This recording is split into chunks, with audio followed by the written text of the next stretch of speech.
கர்மயோகம். யுத்தம் செய்து பந்துக்களையும் மித்திரர்களையும் கொல்வது பாவம் அல்லவா என்பது அர்ஜுனனின் கேள்வி. நமக்கு அர்ஜுனன் கேட்பது நியாயம் போலத்தான் தோன்றுகிறது. ஆனால் ஸ்ரீ கிருஷ்ண பரமாத்மா பகவத்கீதையிலே இதற்கு வேறு விதமாக விடை தந்திருக்கிறார். உலகத்தின் பார்வைக்கு ஒரு காரியம் கெட்டதாக கொடுமையாக தோன்றலாம். ஆனால் அதனால் மட்டும் அது பாவமாகத்தான் இருக்க வேண்டும் என்பது இல்லை. உலகத்தின் க்ஷேமத்துக்காகவே கொடுமைகளை கூட செய்ய வேண்டி நேரலாம். அப்போது அதில் பாவமில்லை. இதுதான் பகவான் தருகிற பதில்.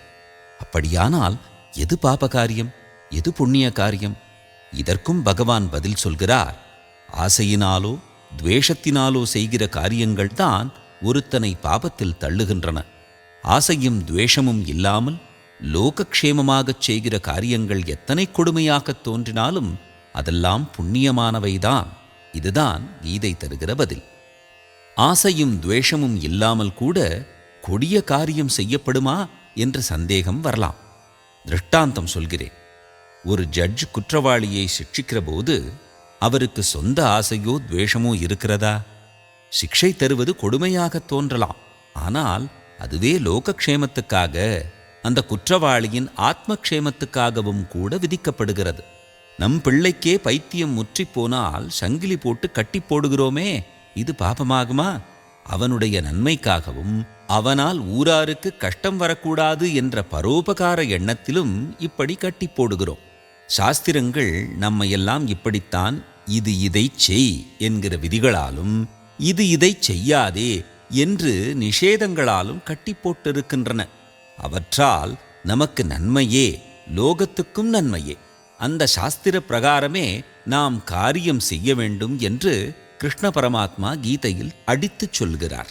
தஸ்மாத் சாஸ்திரம் பிரமாணம் தே காரியா காரிய வியவஸ்திதௌ என்கிறார். எது செய்யத்தக்கது எது செய்யத்தகாதது என்று நிச்சயிப்பதில் சாஸ்திரமே உனக்கு பிரமாணம் என்று அழுத்தமாகச் சொல்கிறார். அவனவன் தன் மனம் போனபடி முடிவு பண்ணாமல் சாஸ்திரப்படியே கருமம் செய்ய வேண்டும் என்கிறார்.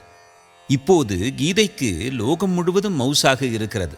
நம் சாஸ்திரங்கள் சொல்கிற ஆச்சார அனுஷ்டானங்களில் நம்பிக்கை இல்லாதவர்கள், ஆராய்ச்சிக்காரர்கள், வெள்ளைக்காரர்கள் எல்லோரும் கீதையை பிரமாதமாகச் சொல்கிறார்கள்.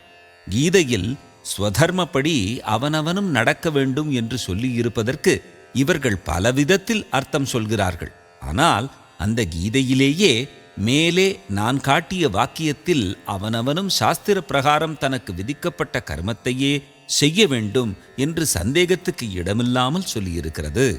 சொந்த ஆசை துவேஷம் இல்லாத போது எவனுக்கு எந்த காரியம் செய்வதிலும் வெறுப்பு இராது.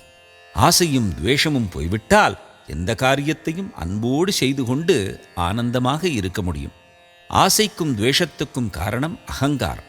அகங்காரம் தொலைந்தால் எந்த காரியங்களுக்கிடையிலும் உயர்வு தாழ்வு தெரியாது. நாம் பாட்டுக்கு நம் கடமை இது என்று உணர்ச்சியோடு ஆனந்தமாக செய்து கொண்டிருப்போம். லோகம் க்ஷேமமாக இருக்கும். நான் செய்கிறேன், எனக்காக செய்து கொள்கிறேன் என்கிற அகம்பாவம் இல்லாமல் கடமையை செய்து பலனை ஈஸ்வரனுடைய பாதத்தில் அர்ப்பணம் பண்ணுவதுதான் கீதை சொல்கிற கர்மயோகம். சொந்த விருப்பு வெறுப்பு இல்லாமல் லோகக்ஷேமார்த்தமாக காரியம் செய்து ஆத்ம பரிசுத்தி பெறுகிற இந்த பண்பாடு வேதகாலம் தொட்டு நம் தேசத்தில் தழைத்து வந்திருக்கிறது.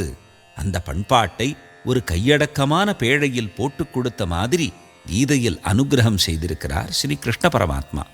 இந்த உபதேசத்தை நாம் வாழ்க்கையில் ஒவ்வொரு காரியத்திலும் உரைத்து உரைத்து அலசி பார்க்க வேண்டும்.